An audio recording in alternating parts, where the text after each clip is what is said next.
Welcome, this is Jamb here. 2013 government past question. Question number 27 says the first notable nationalist movement in West Africa was dash. The first notable nationalist movement in West Africa was dash. Option A says National Congress of British West Africa.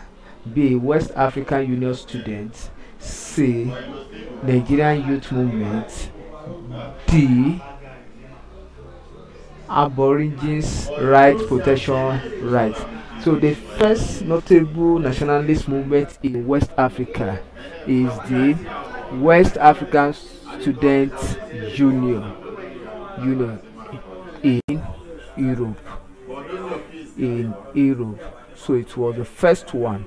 So option B is correct. Thank you, and kindly subscribe for more of our videos.